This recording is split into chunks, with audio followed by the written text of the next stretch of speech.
In the previous class, we had already discussed about the heat, that is a form of energy, and we had discussed that heat is detected by measuring temperature. The heat is detected by the help of the temperature. So now heat, we already know that the temperature is the degree of hotness or coldness of a body, which can also be sensed by touching. So by touching we can sense that a object is hot or cold, but touching doesn't give us the value of temperature. So how we will come to know what is the temperature of the substance?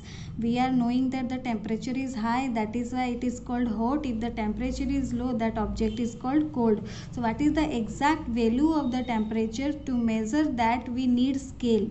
To measure the temperature we need scale, which can measure the degree of hotness or coldness of a body compared to a chosen standard value. We are taking some standard value that were developed by taking the freezing point and boiling point of water. So standard values are taken as the freezing point and boiling point of water. So on the basis of that, comparing to the standard value, the scientists have developed three scales of temperature. So there are three scales of temperature, that is Celsius, Fahrenheit and Kelvin. So taking the boiling and freezing point of water as standard value and comparing the degree of hotness or coldness of a body, the scientists have developed three scales to measure the temperature, that is Celsius scale, Fahrenheit scale and Kelvin scale. So first of all we will see how using the Celsius scale temperature is measured. Celsius scale, this is the most commonly used scale of temperature. We are most commonly using this. Normally we are measuring the temperature in degrees Celsius. So here the freezing point of water is taken as 0 and boiling point is taken as 100, and in between 0 and 100 it is divided into 100 equal divisions or units. So each of the unit is called a degree. That is why Celsius scale can also be, it is denoted by or written as degree Celsius. It is written as degree Celsius, or in the symbol it is given as degree Celsius. So this is for the Celsius scale, because here the freezing point of water is taken as 0 and the boiling point is taken as 100, and in between there is 100 equal divisions. 100 equal divisions, those divisions are called units. Those divisions are also called units, and each of the unit is also called a degree. So it is denoted by degree Celsius. So here the boiling point of water is taken as 100 degrees Celsius and freezing point is 0 degrees Celsius. In between 0 and 100 degrees Celsius there are 100 equal divisions or units which are known as degree. That is why it is denoted as degree Celsius. It is denoted as degree Celsius. So we are writing 1 degree Celsius or 2 degrees Celsius or 100 degrees Celsius or 0 degree Celsius. So similarly in Fahrenheit scale also the freezing point and the boiling point of water is taken and the range is divided into equal divisions. So here in this scale the boiling point of water is fixed at 212 degree Fahrenheit and freezing point of water is taken as 32 degree Fahrenheit. So here freezing point of water is taken 32 degree Fahrenheit and here boiling point is fixed at 212 degree Fahrenheit, and in between this 32 degree and 212 degree the range is divided into 180 equal divisions. So here 180 equal divisions are there, in the range is there. So that is why here it is denoted as degree Fahrenheit. It is denoted as degree Fahrenheit because here boiling point is 212 degree Fahrenheit and freezing point is 32 degree Fahrenheit, and the range is divided into 180 equal divisions. So if we will compare the Celsius scale and Fahrenheit scale, then we will get a common point. We will get a common point, that means where the Celsius and Fahrenheit scale meet at each other. So that common point is our minus 40 degree. That common point is minus 40 degree. That means Celsius and Fahrenheit scale, they meet at minus 40 degree. So Celsius and Fahrenheit, they both meet at minus 40 degree. That means they have a common point at minus 40 degree. That means minus 40 degree Celsius is equal to the minus 40 degree Fahrenheit. So next is our, after Celsius and Fahrenheit, one more scale is there, that is Kelvin scale. It is most commonly used in scientific calculations. So Kelvin scale is used in scientific calculations. Here also freezing point and boiling point of water is fixed, and according to that the divisions are made into equal 100 equal divisions. So in Kelvin scale, the freezing point of water is taken as 273.15 Kelvin. Here K, Kelvin, is denoted by K, and its boiling point of water is 373.15 K, that means Kelvin. And between these two temperatures there also 100 equal divisions are there, which is equal to the Celsius scale. In Celsius scale also 100 equal divisions are there. So in similarly in Kelvin scale also, in between the boiling point and freezing point, that is the freezing point is 273.15 and boiling point is 373.15. So in between two temperatures there are 100 equal divisions. So we can say that one division in Celsius is equal to the one division in Kelvin scale. Mostly we use the Celsius scale and Fahrenheit scale. Kelvin scale is most commonly used in scientific calculations. This scale is used, and here the division, one division in Kelvin scale is equal to one division in Celsius scale. So we use thermometer to measure temperature. We are all are having thermometer. We have seen thermometer. So we use thermometer for measuring the temperature, or temperature to measure temperature. The instrument used is the thermometer. Thermometer is a device which detects the change in temperature of an object. And the thermometer you have studied in previous classes, expansion and contraction in liquids. So the thermometer also works on the principle that liquid expands on heating and contracts on cooling. So when a liquid is heated, its particles move faster and spread out over a large area, that is called expansion. So when it is heating and the particles are moving and spreading, that is called expansion. But when a liquid is cooled, the particles slow down and they come closer, so the volume decreases. That is why that is called contraction. So thermometer also works on the principle of expansion and contraction. It works on the principle that liquids expands on heating. Thermometer is used to measure temperature, which works on the principle that liquids expands on heating. Earlier, first of all, alcohol was used in the beginning, or earlier alcohol was used as the liquid to measure the temperatures. Nowadays it is replaced by mercury. Alcohol temperatures and mercury temperatures both were used, but nowadays mostly mercury temperatures are used. So now let us see what are the parts of a thermometer. So in a thermometer there is a thin glass tube of very small diameter. Thin glass tube is there of very small diameter, which is having a bulb, at one of its ends, and the bulb is filled with a liquid and air, which is removed from the upper part of the capillary, and its open end is sealed. So now here the next part is capillary is surrounded by a glass tube, which is a scale, contains a scale, or which is having a scale. A scale is used to read the temperature. So in an alcohol thermometer, the scale is usually from -10 degrees Celsius to 75 degrees Celsius, but in mercury thermometer the scales can vary up to much high temperatures. Or you can see here there is a very small thin glass tube. The diameter is very small, and it has bulb at its one of its end, and the bulb is filled with the liquid and the air, which is removed from this capillary, This is also surrounded by a glass tube, which is having a scale. You can see the scale. This scale read the temperature. If you are using the alcohol thermometer, then the scale varies from -10 degrees Celsius to 75 degrees Celsius.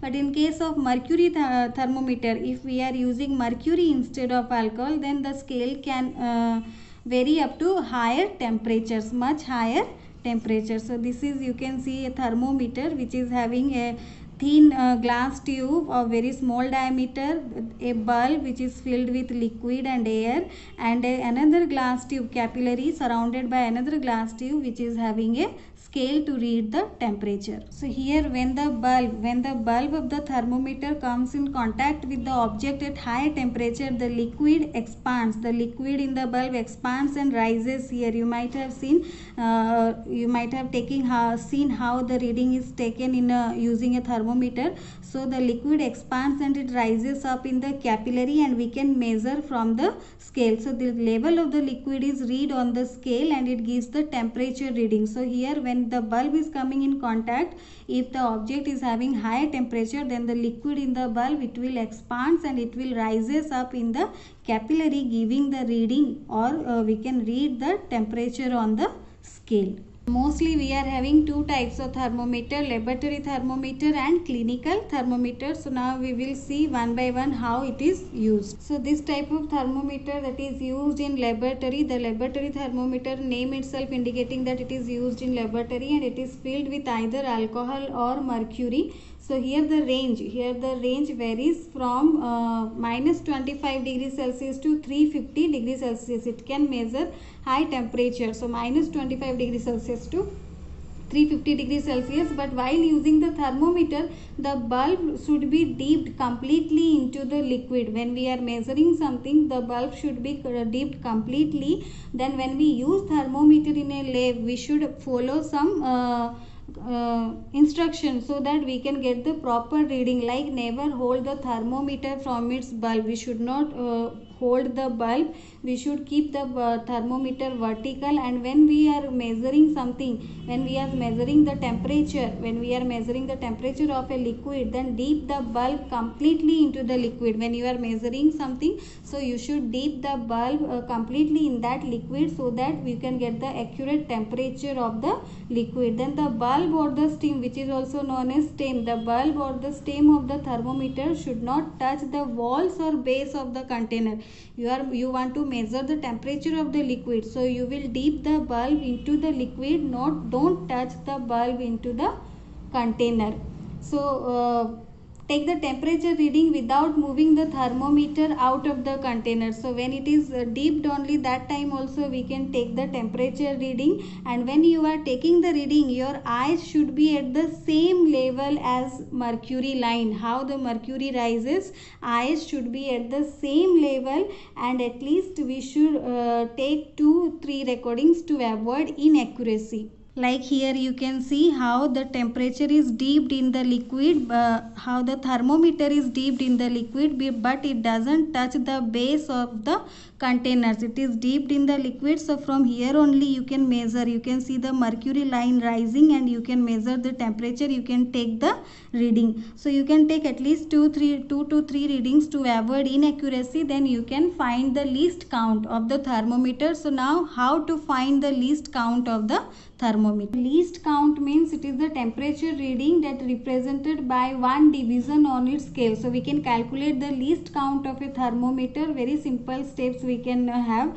We can hold the thermometer and count the number of divisions between any two numbers on it. For example, I will take 10 degrees Celsius and 20 degrees Celsius. So I had taken two numbers, 10 degrees Celsius and 20 degrees Celsius, and I had counted the divisions, that is 20. Number of divisions are 20. So least count we can find the difference between the numbers divided by the number of division. So we can find out the difference between the two, that is 10 degrees Celsius. When we will divide by the number of division, that is 20, we will get 0.5 degrees. So the least count will be 0.5 degree. So least count can be calculated by dividing the difference between two numbers by the number of divisions. So this is the process how to find out the least count, and it is represented by one division on its scale. So this is actually done in the laboratory thermometer while we are measuring the temperature of some liquid or in some reaction and all, or in laboratory to do some activities. So that time we are taking 2 to 3 readings to avoid inaccuracy, and that time we are finding the least count. So this is done while using the laboratory thermometer. So clinical thermometer that is used to measure body temperature. So here the bulb comes in contact with the body surface, then it can measure the temperature of the body. So here clinical thermometer that is filled with the mercury, and it is available. It is available in everybody's home, I think. So you have observed it, how it looks like. It is shorter than lab thermometer. Lab thermometers are bigger, but the clinical thermometer which we are using at home, these are shorter.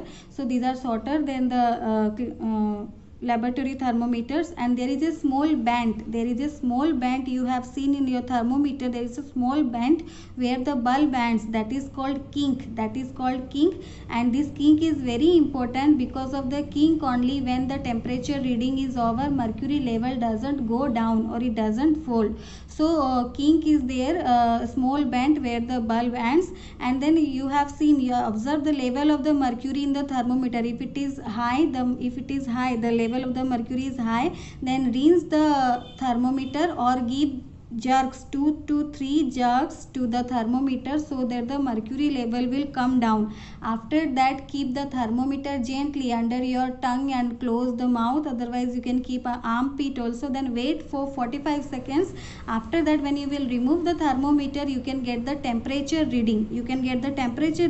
If you will keep the thermometer in the same way, then after some time also you will see that the mercury level has not gone down. So to bring the mercury level back to its position, you have to give jerk to it 2 to 3 times, or you have to shake it well, so that the mercury level will come down. So till then the mercury level remains constant. That is because of the kink. This happens because of the kink. It prevents mercury from going back into the bulb. So that is why after removing the thermometer from the mouth, the mercury level remains the same, and we can easily note down the temperature, or we can easily read the temperature. So kink is very important because it prevents the mercury from going back into the bulb. So we should wash the thermometer and keep them safely. Otherwise the mercury level, if the mercury level will not come to its original position, then it may not give the exact temperature